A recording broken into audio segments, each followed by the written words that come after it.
can't help ourselves. We love to discover patterns in everything. In everything we do. In everything that surrounds us. And everything that makes us who we are. So we can better understand what makes people tick. And more importantly, what makes them click. This thinking has taken us pretty far. But what about tomorrow?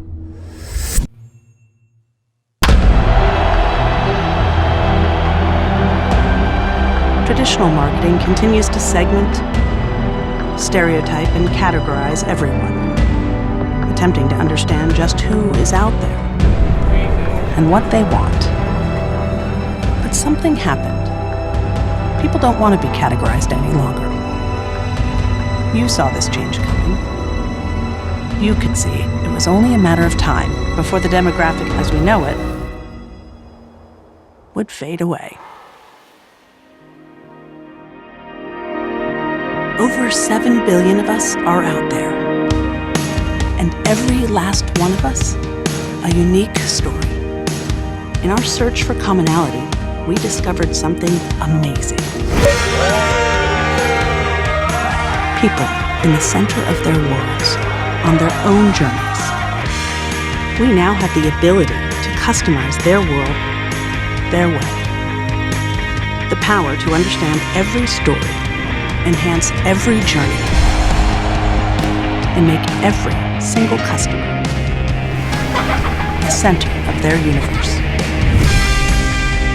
The lines of CRM are blurring, and technology has finally caught up with your desire to connect with every customer in a profound new way. The one-to-one connection is the new demographic, and success is just a few clicks away. The dawn of the digital marketer is here. Welcome to a whole new era of marketing. This is your moment.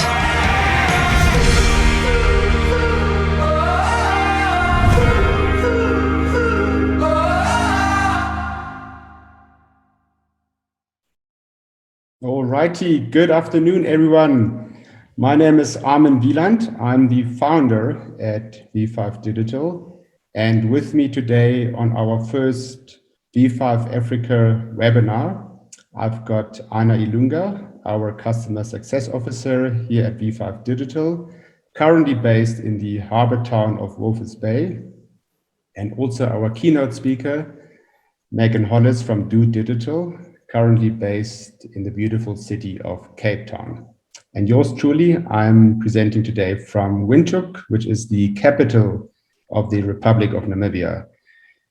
We received many registrations, indeed over 100. So I would like to ask you to please put it on the chat box in terms of where you're from, maybe your name, your city, your country, so that we just get some vibes going. So while you're busy with that, the webinar is approximately 55 minutes in length, and we will essentially just welcome you. Then we will hand over to Megan. Then we'll do our best to answer your questions. There were a lot of questions submitted already up front with the registration, and probably about 20 or 30. So we will definitely not cover all of that today during the webinar, but I can promise you we will definitely follow up then via email in terms of just getting back to you on those questions.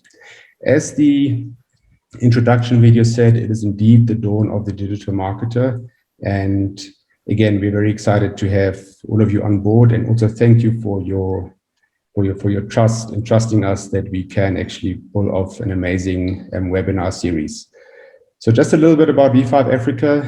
The idea started last year already. We wanted to do an old-fashioned brick and mortar conference, but then the pandemic was striking, so we postponed it to this year. And then we decided to pivot it into a complete online webinar. And the idea is that we do it on a monthly basis, always on a Wednesday at 12 noon our time, and always the second or third Wednesday of a month. Just a little bit, some of you might not know us, so we are V5 Digital, a full-service digital marketing agency based in Windhoek, Namibia.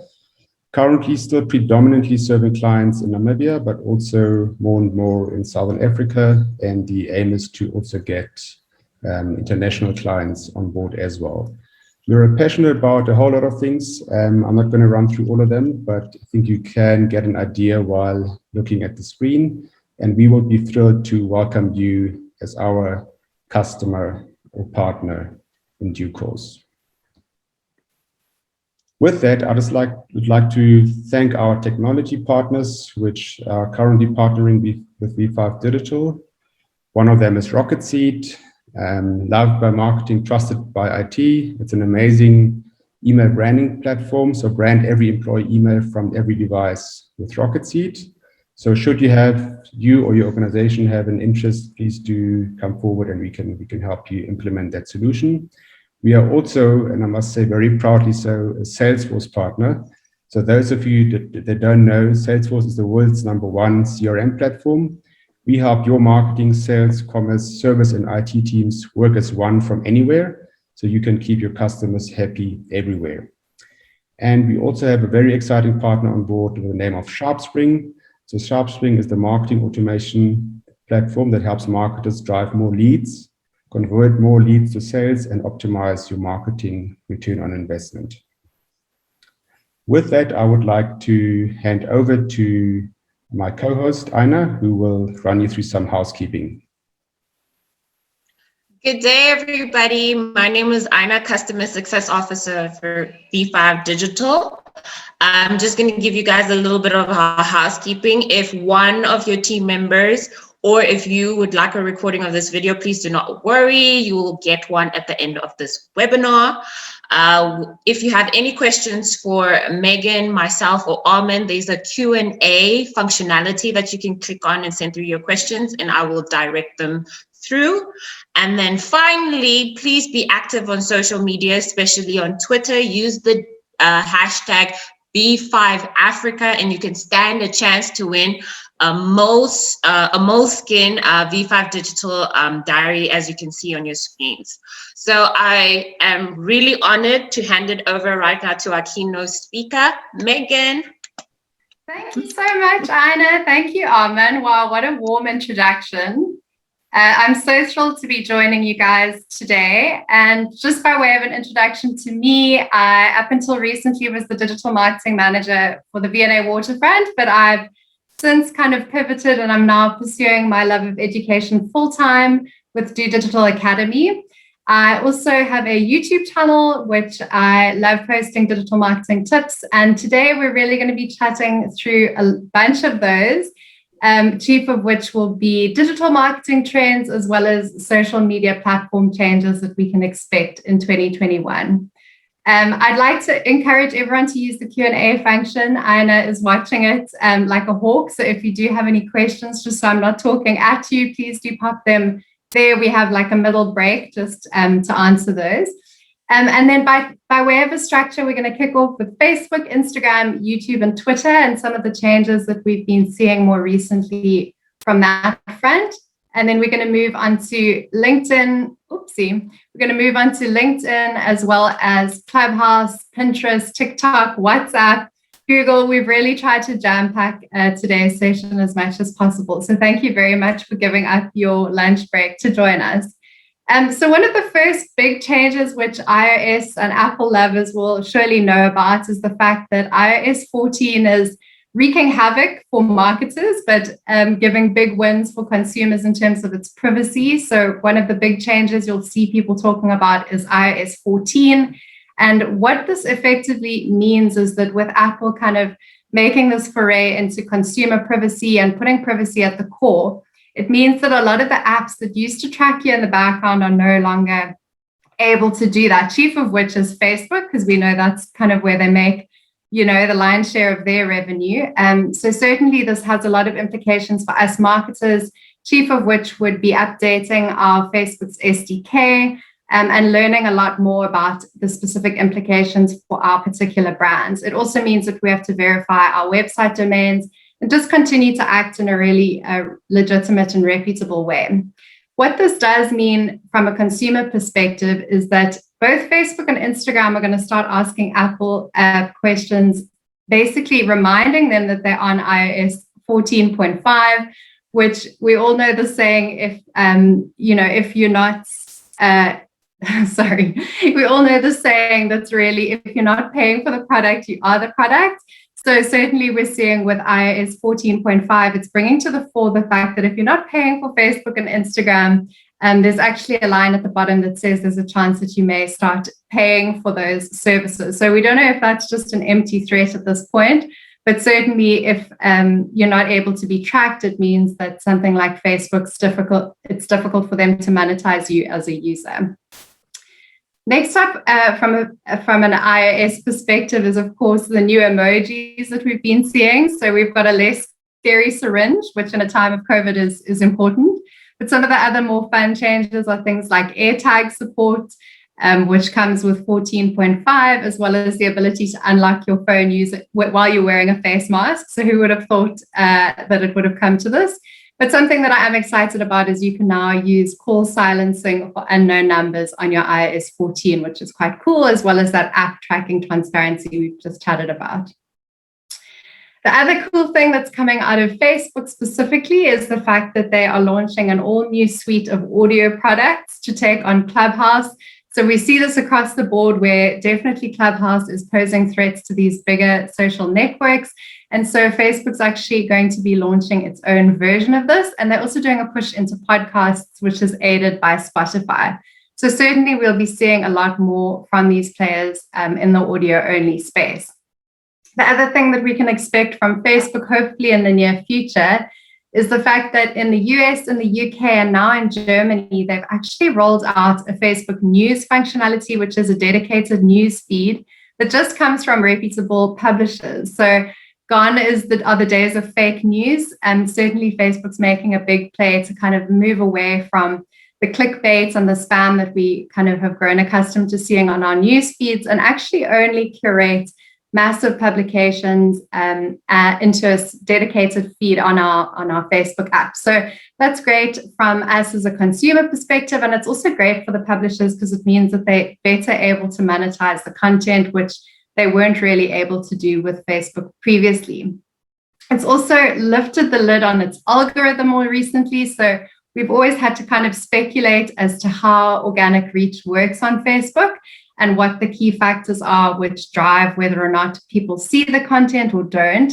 And I think for me, working in digital marketing every day, I'm happy to see that my clients are kind of coming around to the fact that social is now a pay-to-play environment, which means that even if your post is incredible, you still need a paid media strategy to really support that. So fun fact is that the average reach for an organic Facebook post is down to 5.2%. And that was 5.5% in 2019. So we're definitely seeing that downward trend year on year. And the average engagement rate in 2020 for an organic Facebook post was 0.25%. So really, it's going to be a combination this year of really strong organic content, but then a lot of that paid media strategy going on in the background. But just as a kind of overview, Facebook do offer a very long explanation as to how this works exactly, but the 4 key ranking factors that I'm going to share with you guys today is effectively the relationship with the person who's posting that content. So they often refer to this as affinity and how kind of close you are to that person in terms of how often you engage. Then the content type is really important. So if you're a person that prefers video content, for example, you're going to see more of that on your feed. The popularity of the post. So we know that the first hour is absolutely crucial in terms of Facebook understanding whether or not that post is going to be pushed further or not. And then the recency of the post. So pretty much just the time that you're going online versus the time that the post was hit play on. The other thing which I'm loving at the moment from the Facebook family is, of course, Instagram's shoppable reels. So we saw this launch in November, December of last year, which means that you can now actually view products straight out of a reel and then buy, save, or learn more about them, which is really, really cool. This is great for retailers and creators, and it's quite similar to IG Shop, as well as Facebook Marketplace. The other Instagram functionality, which I think you guys will absolutely love, we've been running it for our clients more recently to great results. It's something called Instagram Guides, and the launch was very much overshadowed last year due to the pandemic, so not a lot of people yet know about this functionality. But effectively, if you look at the screenshot on the right-hand side, you'll see there's physically a little guide. And how you set this up is you effectively curate either posts that you've previously made about a particular topic, but things that kind of stand together as a collection. So it's really great for bloggers or retailers, because you can see there's a whole host of different applications for these guides. So if, for example, your last 8 posts have been about a particular campaign, like recently we had Mother's Day, you can actually, after the fact, then go and curate those and pull them all together within an Instagram guide and actually resuscitate some of those posts and give them a longer shelf life. So it's great for that. And then it's also cool for curating other people's content. So maybe you want to share your top 10 restaurants in Cape Town. You can physically just bookmark other people's posts and then create an Instagram guide from that. So our clients are loving it, and it is a really wonderful use in terms of the Instagram platform. The only caveat that I will say is that sadly it doesn't have insights at the moment. So you will only see the insights on the actual posts, original ones that you previously posted. You won't actually see any insights in terms of who's visited the guides at present. The other fun thing coming out of Instagram is, of course, Instagram story captions. So we saw these kind of roll out quite quickly on IGTV and the Threads app, but we hadn't seen it up until recently for the Instagram story side of things.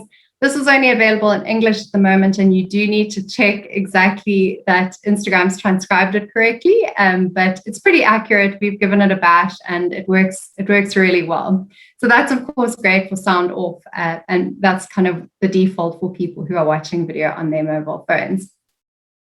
Another format which we've been loving is YouTube's rollout of YouTube Shorts. So this was September of last year that it came out, but I was very excited to see that South Africa was actually one of the first regions that piloted it. So we had access to it even before America did. And YouTube Shorts is effectively YouTube's response to TikTok. So it means that you're now able to list vertical video, which is less than a minute long. So it's really kind of aiming for that 9:16 aspect ratio in terms of video, and it is really great for creators who are going to such lengths to create a 10-minute long YouTube video and then actually able to create a little mini short. And all you do is upload the video as you would any other YouTube video, but then you use the hashtag shorts, and it appears in a totally different feed. The other cool social thing that I just want to chat to you guys through is Twitter Spaces. So I think this launched 2 weeks ago. So it's actually virtual rooms, which allows you to engage in real time with audio-only conversations. So if this is looking very, very familiar, it's because it looks like a direct rip-off of Clubhouse. But as I said, you can see a lot of the bigger platforms are really taking this audio challenge on board. So it's busy being rolled out to iOS and Android Twitter users, but you have to have 600 or more followers in order to see this functionality. And something that's really cool is apparently they're also working on functionality which allows you to buy tickets. So you can imagine how this would be super kind of pervasive within the webinar space and great for education.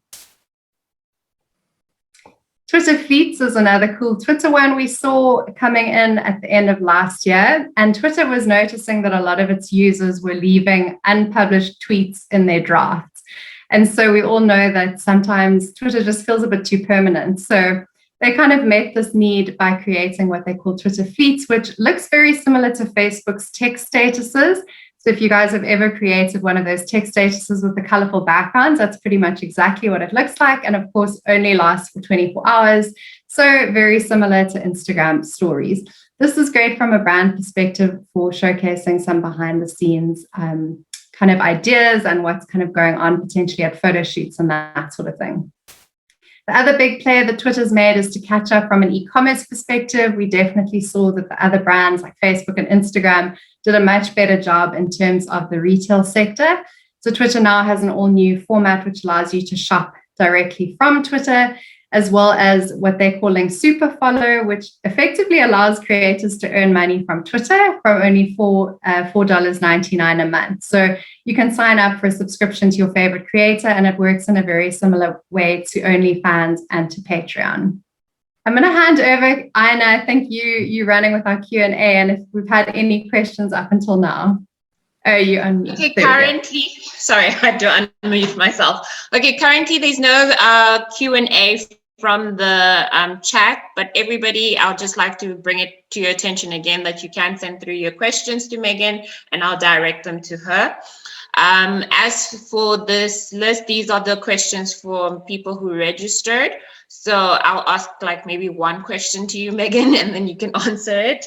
And then we can move forward. One of the most questions that came out is people wanted to know how to grow, increase the engagement, and boost sales from social media in like 2021. Is there any pointers you can give them with regards to this question? Yes, sure. So I think what we've seen with our clients is certainly the newer formats tend to have a better reach. So something like Instagram Reels, you'll see often that reach is astronomical when you compare it even to Instagram Stories. So certainly the platforms put their best interests first in terms of encouraging people to use the newer formats. And similarly, I recently posted a YouTube short and was kind of alarmed to see the difference between the reach of my YouTube short as opposed to just my normal YouTube videos. So I would say, as much as it is a little bit scary to kind of try and stay on the forefront of some of these trends, it's definitely worth it in terms of the reach of these various new formats. So that would be my first tip. And then my second tip would just be to look at your historical data, because no two brands are the same. So it's really important to use something like Instagram Insights to unpack what is doing well. And it could be something as simple as always including like someone's face in the photography. So often we'll see with our clients, they might have flat lays or they might have very kind of static product shots. And the second that you mix it up and you include more lifestyle photography and maybe a different kind of take on your content, then suddenly you see that the content performs a lot better. So I think it's just about us empowering ourselves with our own data to understand, actually, if I just take a look at what has done well in the past, it's probably a good indicator of what's going to do well in the future. Okay. Thanks, Megan. There's one question that just came now in the chat from, let me make sure I get his name, from Michael Nell. Yeah, he just said to know what platforms to advertise on. How do you find the amount of users using each platform in Namibia? Cool. So Facebook, I'm guessing, same as South Africa, would have the biggest amount of users, but there's actually a report released every year by We Are Social, and there is a particular country section dedicated to Namibia. So that'll definitely have up-to-date stats. Also, when you set up your advertising, you'll often see that there's an estimate on the right-hand side, specifically like Facebook as an example. Once you've targeted all of Namibia, they actually do give you an estimation on the right-hand side in terms of how many people that is. But I guess you just would need to be careful that it's the right people and not just everyone. So being maybe a bit more specific about that. But Facebook is not dying or dead. It's definitely probably still going to have your biggest penetration. But then you would add maybe secondary or tertiary platforms to your social media network, depending on who your target audience is. So if it's a young target audience, that would be kind of different from maybe an older, more professional target audience. Okay, great. Thank you, Megan. Anna, if I can quickly jump in here to maybe answer one or two questions which are currently up on the screen. So the one I'm looking at specifically is the last one, and I believe that came also from an agency. So how to pitch to clients who don't understand a thing about social media, especially in times where they don't want to spend money. So my answer would be, and Megan, you can support if you want to. So my answer would really be, I think, to first of all explain the power of digital marketing as a whole, and then also to explain where does social media then fit into the bigger digital marketing ecosystem.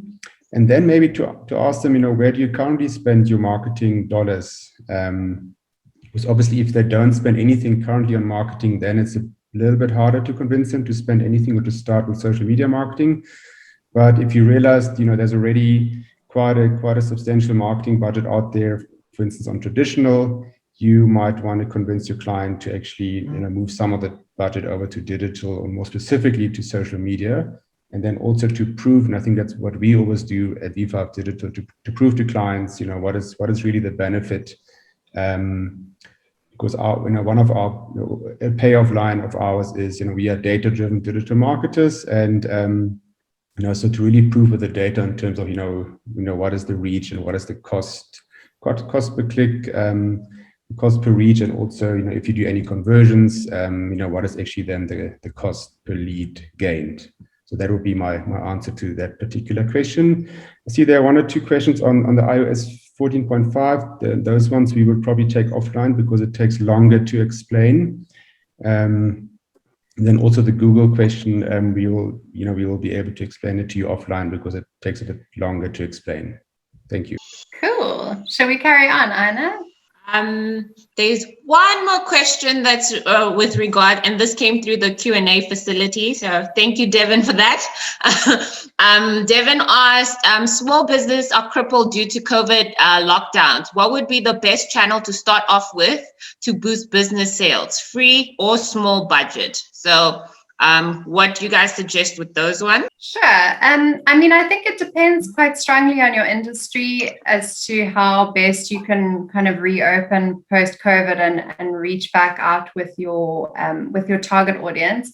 But something that could be worth a go is running an IG live or a Facebook live showing your store reopening or your shop reopening, and just serving that as that reminder, because obviously the top of mind awareness is really, a lot of that's been eroded with people having kind of bigger fish to fry in terms of their safety. So I think it's a case of just trying to get back onto people's radar by embracing social media formats, which are a little bit scary at first. But if you just kind of resort back to your old social media strategy, it's probably not going to be enough. So I would suggest using live formats, which get much better reach. Alternatively, using a little bit of paid support and adding that to the mix with a very specific message of how you're going to be keeping your patrons safe when they return to your store. Cool. I suggest we move on now, and then if there's any more questions, you guys, I will direct them to Megan, and she can also respond to your questions, or Armin or myself. We will respond to your questions privately. So we'll be moving on. Thanks, Anna. Thank you. Okay, cool. So next up on the agenda is LinkedIn. So I'm probably one of the few people that gets excited about LinkedIn. I feel like everyone else's eyes glaze over. But for me, it's one of the most underrated platforms because I think we forget that people want to hear from people. And so I think building a personal brand on LinkedIn is a really compelling way to sell for your business. So even with the bigger brands like the Richard Bransons of the world, he'll say that people are much more interested in what he has to say as a person versus a brand. So definitely LinkedIn would be a great one if you're not really already on it, just to kind of look at. They've got a new format called LinkedIn product pages, which is great if you are launching a digital product, because instead of having to rely on a careers page, which was what they were using just for business, and then obviously your personal one just for people, there's actually now an all new format, which is just focused on product, which is a really cool one. And then the one that I'm most excited about is called LinkedIn newsletters. So this was announced late 2020. Unfortunately, although I check often, I haven't yet seen it available in South Africa. So I'm guessing it's not available in Namibia either. But effectively, for email marketers who use email marketing as a big part of their marketing arsenal, this is going to be a great one for you to check out. So instead of using the articles functionality on LinkedIn, which is where you can post long format content, there's actually going to be an all new format that allows you to deploy newsletters, which would take a similar format to your email newsletter, but appear within LinkedIn. So if you were already sending monthly newsletters as a brand, which by the way, is probably also a good answer to the person's question earlier about free ways to kind of activate their audience. There are a lot of mailer networks that if you have less than 2,000 consumers, for example, MailChimp, you can actually mail 2,000 people for free. So if people are getting started with email marketing or well on their way, LinkedIn newsletters is going to be a great one to actually augment the reach of that. And this is particularly important if you're looking to build authority as a personal brand or generate leads on LinkedIn. Then the fan favorite, of course, TikTok. TikTok last year, when people had scoffed at it before the pandemic and said there's no way brands are going to jump on board, the ROI is too unclear and it's more for, teenagers and young people. So TikTok's proved us all wrong. I think they've been one of the few social media networks that's actually kind of really got e-commerce right. So as of October of last year, they have experimenting with allowing users to add e-commerce links to bios. They've also launched a Shop Now button for brands' video ads. And then a really cool one, which we saw last year, was the hashtag Challenge Plus.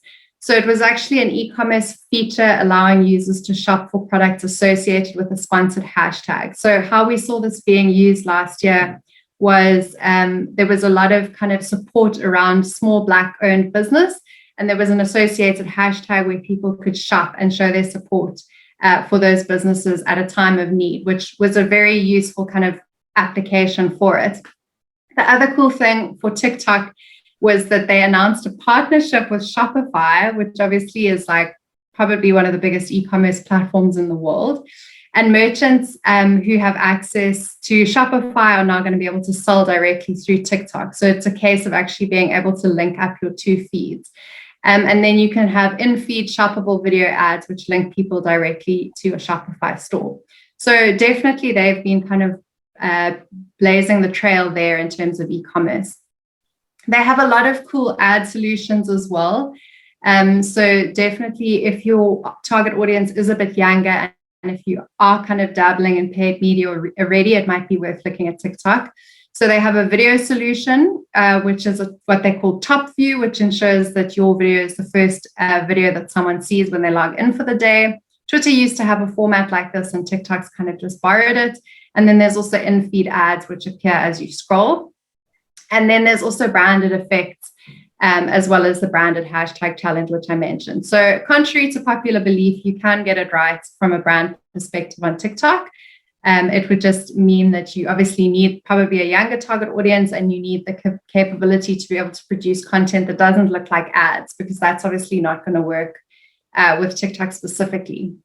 So they've done a lot of calculation in terms of how many people convert after having seen videos on TikTok. And I think if you read any of their white papers around this, you can see that there's massive brand awareness driven from TikTok, especially once a video has gone viral, which encourages consideration for the product as well as e-commerce directly.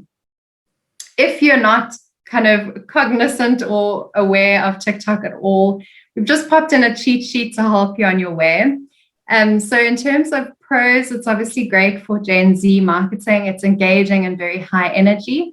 And there's little brand competition at present because not a lot of brands really have known how to harness that. It's definitely the bite-sized version of YouTube. So the videos range between 5 and 60 seconds in length. And creators have a huge assortment of filters and effects. So it's definitely leading the way in terms of editing.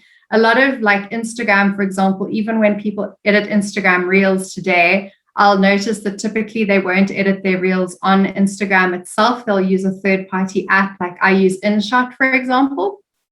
Whereas TikTok, most people actually do use the inbuilt editing functionality. Another fun fact, which I guess is relevant at this point, is what people will do is, because you can download videos easily off the TikTok platform, they will make a TikTok and download it and upload it to their Reels. And then they wonder why they get no reach. But because Instagram's realized that this workaround has been happening, if they identify the TikTok watermark on your Instagram Reel, it actually negatively impacts your reach. So I think TikTok has been a victim of its own success in terms of people wanting to use its editing functionality, even when they're editing for a different platform. So those other platforms have really gotten a lot wiser around that. So Their content discovery is central to its experience. So you'll often see the hashtag on TikTok FYP, which means For You page, and would be the equivalent on any other platform of saying something's gone viral if you appear on the hashtag FYP. So it's definitely down with the kids in terms of just using a lot of kind of like slang and slogans, but I think it's a fun one to get into if you have the appetite for it. There's also a thing called a TikTok Pro account, which people aren't necessarily aware of. So in the same way that Instagram, you have to change over a profile from a personal profile to a professional profile in order to get any kind of insights. So if you're not seeing any insights on your Instagram and you're wondering, is this actually doing well? Is this content not doing well? It's a good idea to swap to a professional account. And then similarly for TikTok, it's as simple as just a switch in the settings. So then you'll be able to actually see insights on TikTok as well. And then a very lesser known fact is there's actually a TikTok coin. So that's a virtual coin where people can purchase 100 of them for $1.39. And then that actually enables you to support your creators that you watch live feeds for. So for example, I could host something in support of a worthy cause and people could donate their virtual coins to me using the TikTok platform. So in South Africa, TikTok is represented by 365 Digital. So they recently won the pitch in terms of paid media. So if you're looking for paid media support, they would probably be the best people to speak to. But in terms of training, it's kind of the Wild West out there from a TikTok perspective. They don't have something like Facebook Blueprint where you can easily kind of learn like an academy format. Then for the Pinterest lovers among us, Pinterest actually noticed last year that they are absolutely killing it in the video side of things. So that's not just people consuming video on the Pinterest platform. It's actually people uploading video. So I think the stat was something like 6 times the amount of video got uploaded on Pinterest last year versus any year before it. So they're really kind of trying to cater to that need a little bit better. So they're encouraging a lot more use of video on the platform. And then they also have all new ad formats that just cater to video. So their newest format, something called Pinterest Premiere, which allows you to target a specific demographic or a category, which combines demographics and interests. And that's great for launches and brand events. So anything that's specifically very time sensitive, they've actually developed this all new format specifically to cater for that. There was also a lot of criticism for Pinterest in terms of understanding how its conversion insights worked. So it was always a bit unclear for e-commerce people who are using Pinterest to then understand after having seen a pin whether or not you're going to go and purchase it. So they've done a lot of work to that back end, and it's working in a lot more of a seamless manner. In terms of our mobile marketing friends, WhatsApp, Signal, and Telegram, I was so delighted to see on my WhatsApp yesterday that WhatsApp's newest feature, which we've been waiting for, allows you to listen to voice notes at 1 times speed, 1.5 times speed, or 2 times speed. So for anyone who loves sending and receiving what I call podcasts, you can actually listen to them back at 2 times speed now. And all the data and privacy challenges that they saw kind of towards the end of last year that had caused a lot of people to shift away from WhatsApp, they are going ahead with. They've kind of qualified their initial statement in saying that brand collection is, that data collection is for people that are engaging with brands as opposed to people that are engaging with other people. But certainly it did lose a lot of its popularity last year because of worries about this. The irony, though, is that Telegram is now heavily in debt. So they're $1 billion in debt because a lot of people had moved over. It caused both Telegram and Signal to crash several times. But also just because of the rapid expansion from a user base perspective, they have been like furiously working on their monetization side of things. So they are going to develop an ad platform which works in very similar to WhatsApp or Facebook's ad platform, which means that if you think you're leaving WhatsApp to go to Telegram, I'm sad to inform you that the case will be very similar when it comes to Telegram. They're trying to monetize just as heavily, if not more so, as Facebook and WhatsApp. The one that you can trust, though, and Elon Musk's favorite, is Signal. So Signal is a non-profit app. So not a lot of people know that it's actually, it's not for commercial use. They've actually surpassed 102 million installs worldwide as of March of this year. And they've seen a 309% increase in overall Signal downloads. So definitely, if privacy is your main kind of concern, then I would suggest Signal over Telegram, for example. But lots of exciting stuff happening there.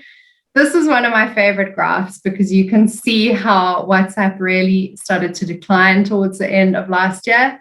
And then things like Signal obviously seeing major pickups, as well as Telegram too. All right, so I hope I don't lose everyone on the Google Analytics side of things because this one is a little bit more technical, but Google has always used universal analytics, or for the last kind of couple of years, that's been the Google Analytics that we've kind of fallen in love with. They've now released an all new version of Google Analytics called Google Analytics 4.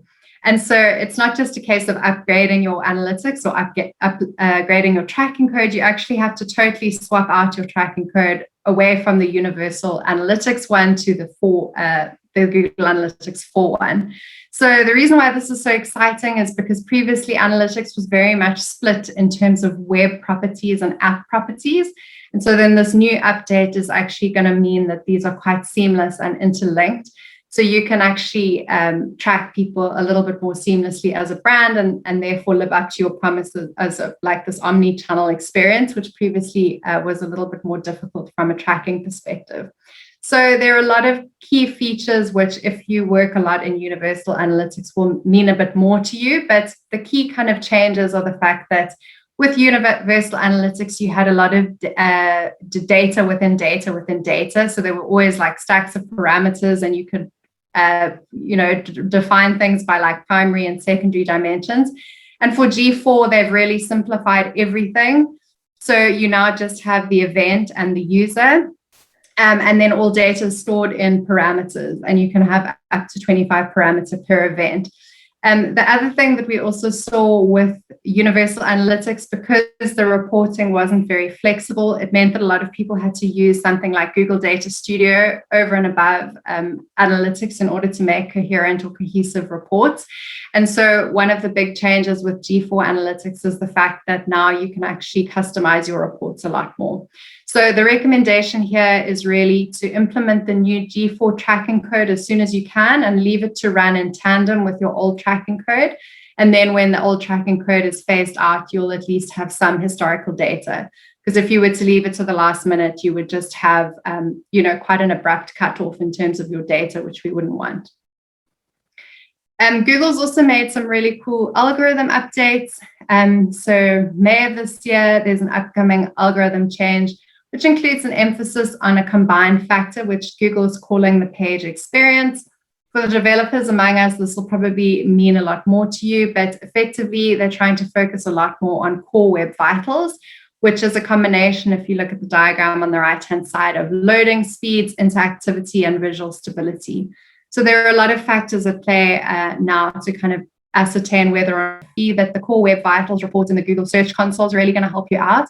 Excellent place to get a sense of how your site is performing and whether or not it'll be negatively impacted by this change. Another big algorithm update that Google's implementing is something called passage-based indexing. So in SEO terms, we typically saw that if someone had an H1 tag that was very similar to someone's search query, that would be the page which ranked really well. And Google's now actually trying to encourage more longer format content. So even if your H1 tag is not exactly, or your heading tag isn't exactly the same as a user's query, if you have a paragraph or a passage, as they call it, lower down in a long format article, you still have a really good chance of ranking. So it's no longer that if you haven't got it right for that first paragraph that you're not going to rank at all, but rather encouraging that longer format quality content. So on-page SEO is becoming even more important than ever before. And then with those long tail keywords, you also have a really good chance if you work on delivering really quality content over a long period. There've also been some interesting updates from a video perspective where, especially if you're not using YouTube to house your videos, Google's made it a lot clearer in terms of what your developers will need to do to ensure that videos can be easily kind of read by the crawlers from an SEO perspective. So that's another cool one to look out for. And then, of course, the crumbling cookie. So by 2022, the cookie is going to be no longer. So third-party cookies are really on their way out. And again, this plays into the privacy trend that we opened with, which is that people do not want to look at a pair of shoes and then be tracked by that pair of shoes across the internet. So certainly it's a move to kind of eradicate those, but there are ways around it. So already there's a new kind of post-cookie world that we're seeing, and Google's developed something which they call the flock, so federated learning of cohorts. So this will basically put you in a bucket as people who are interested in shoes, as opposed to knowing that me in a personally identifiable way has looked at this particular pair of shoes. So this has big ramifications for people that are running remarketing, because it won't, you will no longer have that ability to target at such a granular level, as well as anyone who is running lookalike audiences. It's definitely worth reading up on these flocks and how they might implicate your brand. In terms of cookie alternatives, we're seeing a lot of clients are now implementing their own first-party cookies, as well as encouraging logins on their website so that they can actually track you within their own environment. And then, as I say, the flux coming from Google too. And then finally, in terms of Clubhouse, it wouldn't be a 2021 deck without Clubhouse making an appearance. So if you guys haven't checked Clubhouse out yet, I would suggest that you do it. It is fun. It's iOS only at this point in time, and it's an all new social media network that's only voice. So there's not even a picture, there's not anything like that. It's literally just people talking. So you can kind of drop in and drop out of conversations. So the quote that most kind of aptly sums this up is, what if Twitter was a podcast you lived inside of? And Clubhouse only launched in March of last year, but already it has millions and millions of users. Despite its initial use by influencers, from a brand perspective, there's definitely a big question mark in terms of how this is going to impact brands. But certainly we've seen the Elon Musks of the world making an appearance and seeing some great results in terms of dropping in with these. It allows you to create and join rooms where you can chat with others in a kind of conference call.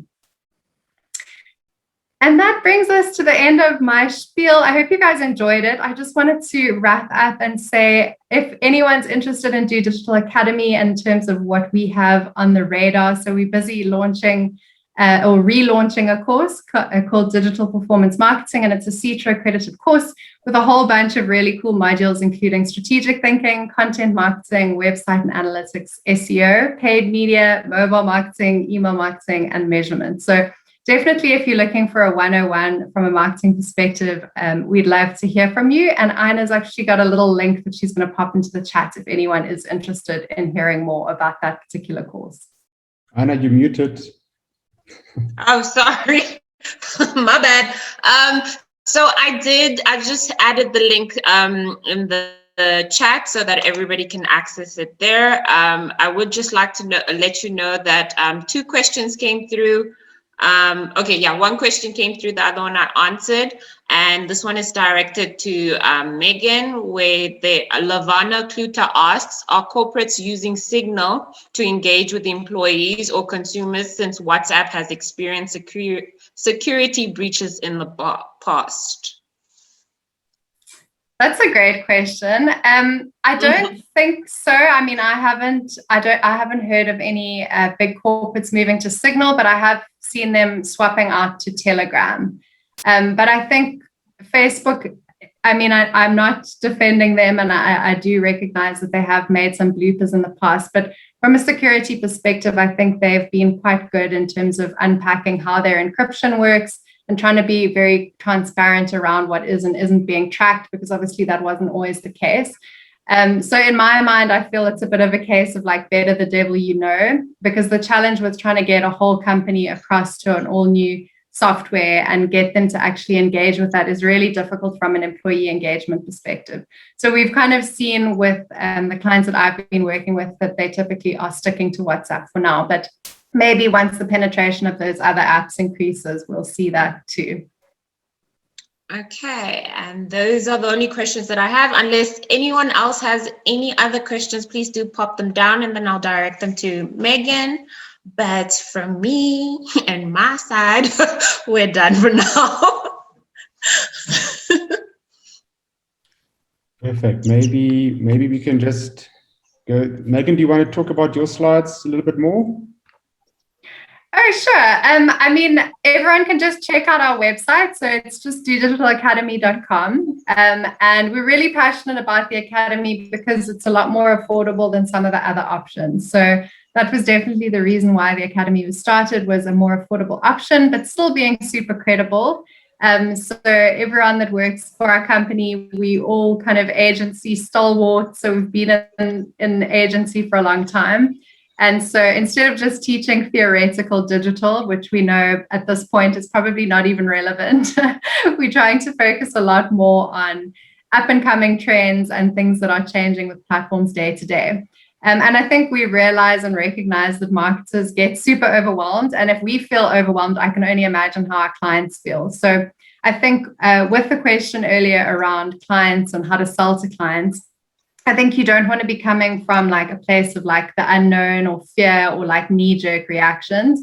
But I think you kind of need to accept, as agencies, particularly, our role has changed. So we're very much more focused on education, working with our clients to understand what are the platforms that are working for them currently and how do we kind of amplify those. Mainly, it's a case of keeping up with trends and being able to, very credibly say, these are the case studies that we found online. Here are some examples and how they might apply to your brand. And rather coming from that place of like information and not a case of, oh, well, I saw your competitor did X, Y, or Z, because I think you could also go that route, but probably to a more mixed result. So yeah, I think it's a fun time to be in digital, even more so than usual, because with all the changes that 2020 brought us, if you're able to stay on the front foot in terms of the changes that have happened, then definitely your clients are going to respect you all the more, and you're going to prove your worth all the more. Yeah. Super. Just jumping to the next slide. So I would love to share with you that our next webinar is on the 16th of June, and it's with the one and only Dale Immerman, and he's going to talk about AR, or augmented reality. So we haven't opened the Zoom for that one as yet, but please do subscribe to that one as well. As I said, we're going to have one every month, mid-month, on the Wednesday at 12 noon. So this one from Dale should be amazing if you want to know a little bit more about augmented reality. And then also we did put it on the chat. So if you would like to partner with us going forward, either as a tech partner or just as a collaboration partner, please do come forward. I think that's a great opportunity for you and your brand to get more exposure.